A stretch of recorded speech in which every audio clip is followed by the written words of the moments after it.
Bonjour tout le monde, j'espère que vous allez bien, que vous avez passé un très bon week-end. On va faire un petit update au niveau des marchés US. Alors, par rapport à la semaine dernière, il n'y a pas vraiment grand-chose qui s'est passé de plus.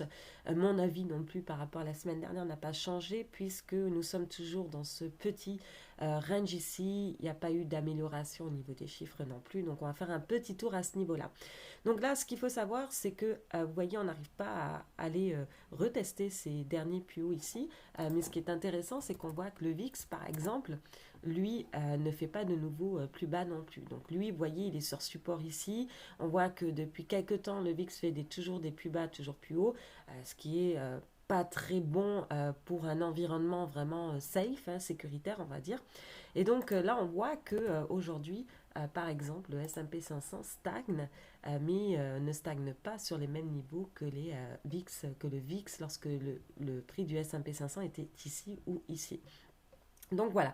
Donc à mon avis, on a une attente principalement probablement des résultats financiers du deuxième trimestre et ça va bouger probablement à partir de ce moment-là.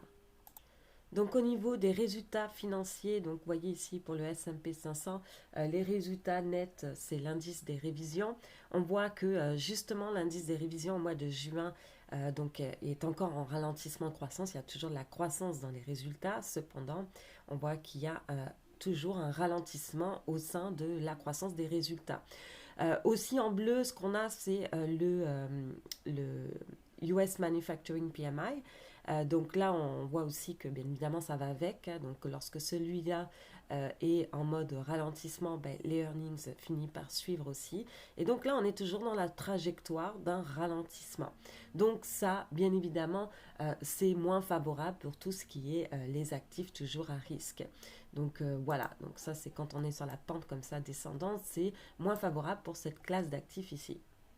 Alors, comme je dis, au niveau du leading indicator, là actuellement, on est toujours, comme vous pouvez constater aussi, donc ça se voit aussi sur le PMI, mais ça se voit aussi sur les leading indicators économiques. On peut voir qu'on est toujours sur la pente descendante. Donc là, malheureusement, j'ai pas l'update pour le mois de juin, mais pour l'instant, la direction est toujours la même, ralentissement de la croissance. Donc, généralement, pour info, hein, lorsque vous voyez quand cet indicateur-là part vers le haut, c'est une accélération de la croissance, donc du taux de croissance. Euh, et quand ça va vers le bas, c'est un ralentissement du taux de croissance. Mais cependant, lorsque ça monte comme ça, bien évidemment, c'est bon pour les marchés, c'est bon pour les classes d'actifs plus risquées. Et l'inverse un petit peu lorsque celui-là se retourne vers le bas. C'est un petit peu les cycles de croissance, on va dire, du taux de croissance. C'est vrai que quand on arrive bien évidemment sur des extrêmes vers le bas et que, comme vous pouvez voir, ou des extrêmes vers le haut, les extrêmes vers le bas, ben c'est vrai que c'est plus favorable pour les prochains mois d'être long equity et l'inverse, lorsqu'on est sur la pente descendante, de vraiment sortir un petit peu de tout ce qui est classe d'actifs plus risqués. Donc là, on est toujours sur la pente descendante. Alors la question qu'il faut se poser, c'est qu'est-ce qui pourrait faire en sorte à ce que celui-ci remonte. Alors qu'est-ce qui pourrait faire? Alors peut-être un pivot de la Fed, par exemple, des banques centrales. Pour l'instant, on n'en a pas, donc il n'y a pas de pivot des banques centrales. Qu'est-ce qui pourrait avoir un stimuli peut-être de la politique fiscale du pays? Pour l'instant, il n'y a pas forcément de nouvelles par rapport à ça. Ou alors après, c'est pareil, on dit que le taux d'emploi est tellement bas que l'économie est vraiment solide. C'est un petit peu la réflexion un petit peu de la Fed. Cependant, bon, je ne sais pas ce qui est de votre cas en France par exemple, mais nous au Canada, quand on sort dehors, il y a des panneaux en nous embauchant partout, ce qui explique qu'en fait qu'on est vraiment en pénurie de main-d'œuvre. Et le fait qu'on soit en pénurie de main-d'œuvre, ça a un effet aussi inverse, c'est-à-dire qu'on n'a pas assez de personnes pour produire et donc ça ne participe pas non plus dans une accélération de croissance. Donc voilà, donc ça c'est un mon petit point. Il faut savoir qu'en plus, cette semaine, la Banque centrale du Canada a augmenté ses taux de 100 points de base. C'est quand même énorme. Ça, c'est à peu près 1%. Donc son taux directeur était de 1%. Ce qu'il faut savoir, c'est que déjà, il y a quelques mois, il y avait au moins une personne sur quatre qui disait que si les taux montaient, ils ne seraient plus capables de payer leur hypothèque. Donc là, On voit qu'on vient d'augmenter, ils ont été très agressifs, ça a été la banque centrale la plus agressive actuellement, celle qui prend un peu le lead. Alors maintenant, tout le monde s'attend un petit peu à ce que la Fed fasse un petit peu la même chose, puisque on a eu des résultats d'inflation cette semaine toujours très élevés, 9%. Alors, ce qui est tout à fait normal, moi, je n'étais pas vraiment surprise de ce résultat-là. Pourquoi? Bah, tout simplement, déjà, ce qu'il faut savoir, c'est que les chiffres de l'inflation, c'est un laggeur, donc c'est toujours en retard. Donc, justement, ça pique souvent, souvent durant ou après une récession. Donc, parce que c'est un lagueur, donc un lagueur, c'est un indicateur qui est souvent en retard. Donc, est-ce que la Fed, justement, ce mois-ci, va augmenter de 100 points de base et qu'en fait, ben, ce mois-ci, les résultats de l'inflation ne sont pas forcément... on a peut-être un petit repli, étant donné que quand on regarde, par exemple, les matières premières en général, on a eu un fort repli qui s'est produit justement à partir de fin juin, hein, comme vous pouvez constater ici. Donc ça va peut-être se refléter sur les chiffres de l'inflation pour le mois d'août et peut-être qu'on a un petit repli qui va commencer justement à ce niveau-là. Donc est-ce que la Fed va quand même augmenter par exemple, va nous surprendre avec 100 points de base pour être plus agressive comme un peu le Canada et donc augmenter avec un gros taux sur un pic ou après un pic, on ne sait pas. On va regarder ça ce mois-ci. Cependant, c'est à surveiller de près. Mais ce qu'on peut dire, c'est que justement, le fait que ça soit toujours élevé, que la Fed a regardé ça, bien évidemment, eh bien, elle va rester toujours agressive. Donc, si elle reste toujours agressive, ça veut dire qu'il n'y a pas de pivot encore à ce niveau-là qui pourrait nous faire relancer une accélération de croissance et donc re-rentrer dans une classe d'actifs plus risquée. Donc là, pour l'instant, il n'y a pas de pivot qui peut avoir lieu parce que tant que ça reste très élevé, je ne vois pas pourquoi la Fed changerait d'avis. L'emploi est au plus bas. Le taux d'emploi et du chômage, par exemple, pardon, je m'exprime des fois un peu rapidement, est au plus bas et les chiffres de l'inflation sont très élevés. Donc, il n'y a pas forcément de pivot actuellement qui va avoir lieu au niveau de la Fed. Il faudrait vraiment que le marché baisse un peu plus, je pense, pour vraiment générer un peu plus de panique et peut-être qu'à ce moment-là, ils agiraient, mais pour l'instant, ce n'est pas le cas. Donc, mes objectifs à terme restent toujours les mêmes, hein, comme je disais. Cependant, est-ce qu'on va y aller en one shot? Ça, je ne sais pas. Est-ce qu'on va y aller tout de suite? Je ne sais pas. Tout ce que pour moi, personnellement, j'ai un objectif vers les 3400, qui est les derniers plus hauts avant la crise du Covid, hein, donc environ vers là. C'est à peu près mes objectifs, 3500, 3400. Après, je ne sais pas si on va y aller vraiment tout de suite. Bien évidemment, on peut fluctuer autour de ça, hein, comme je disais. La simple et bonne raison pourquoi c'est encore mes objectifs, c'est tout simplement, on est toujours sur la pente descendante, on n'est même pas proche de la ligne zéro encore.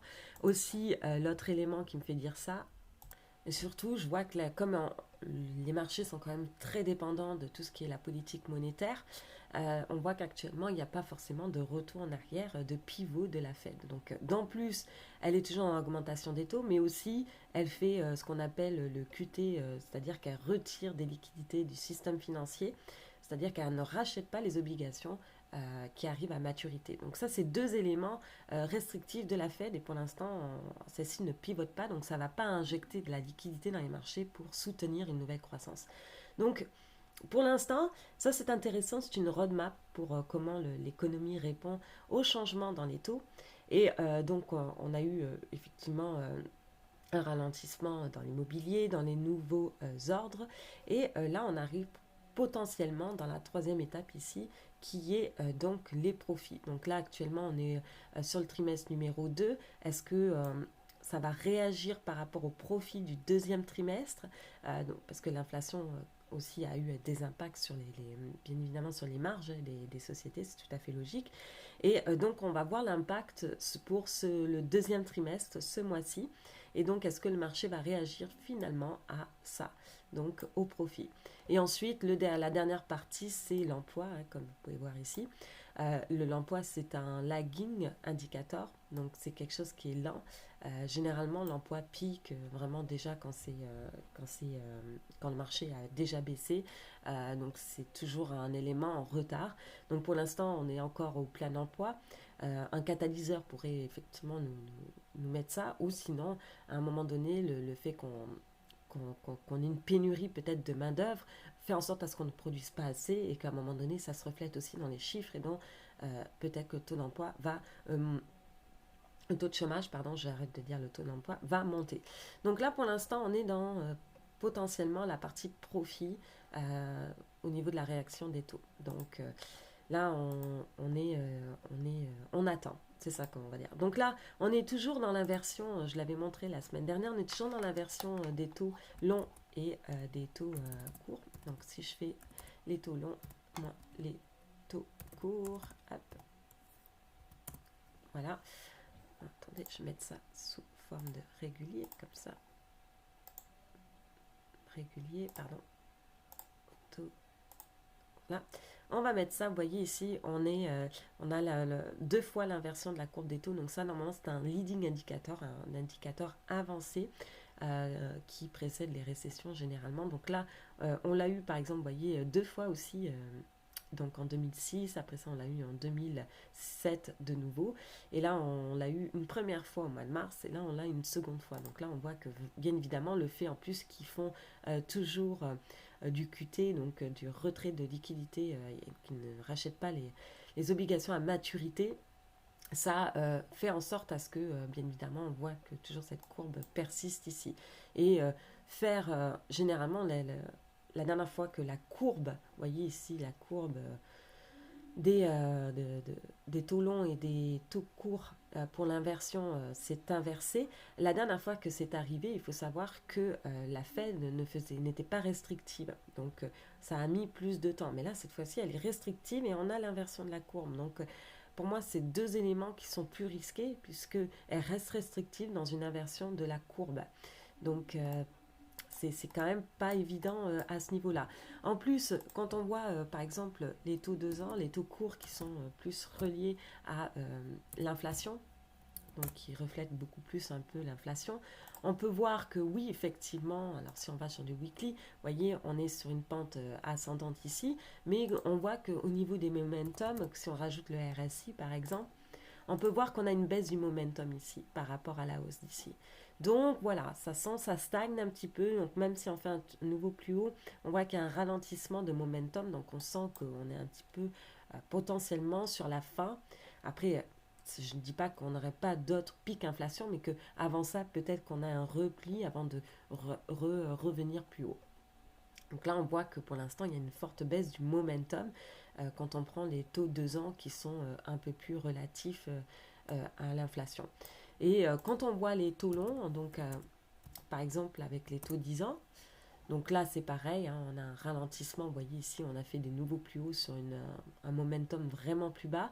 Alors c'est vrai que ça stagne ici. Ce qu'il faut savoir c'est qu'actuellement, peut-être que le fait que le dollar soit élevé n'incite pas forcément les investisseurs étrangers à acheter des obligations US.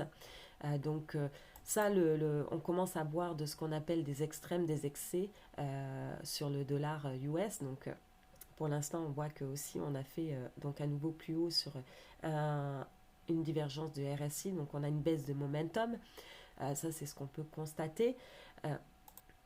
Et donc là, peut-être qu'on peut avoir un repli au niveau du dollar qui pourrait encourager un petit peu plus l'achat des obligations US, qui est généralement la dernière partie, vous savez, au niveau de la contraction. Généralement, on achète donc des obligations.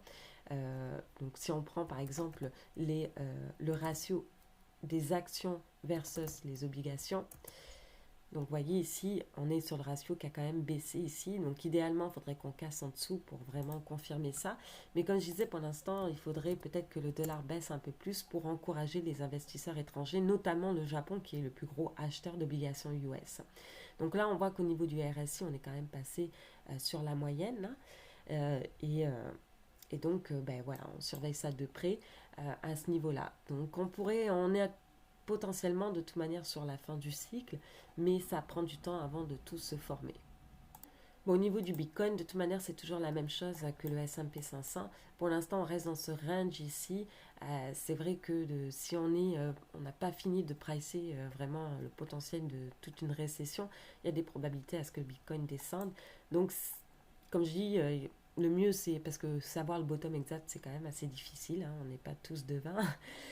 Donc, c'est vrai qu'il y en a qui vont faire du DCA. Je trouve pas ça plus mal, mais il faut juste que le DCA soit quand même sur des pourcentages écartés et pas tous les 2% par exemple. Parce que si on baisse et qu'on rachète tous les 2%, ça risque de faire mal. On risque de ne plus avoir d'argent pour acheter le vrai bottom si celui-ci n'a pas encore lieu. Donc voilà, donc au niveau du Bitcoin, pour moi, si le S&P 500 baisse encore, il y a des probabilités à ce que le Bitcoin ne soit pas non plus en train de revenir sur ses derniers plus hauts. Aussi le fait que, comme je disais, on est toujours en ralentissement de croissance, qu'on n'ait pas de pivot non plus de la Fed, qu'il n'y ait pas d'injection d'argent non plus. Pour moi, on est tout le temps, on est toujours, pardon, on n'est pas tout le temps, on est toujours dans le fait que la classe d'actifs plus risquée comme le Bitcoin est toujours plus risquée. Donc, donc voilà, donc ça fait le tour un petit peu de ce que je voulais dire aujourd'hui, pas plus de choses que la semaine dernière. Donc je vous souhaite une très bonne semaine et on se retrouve la prochaine fois.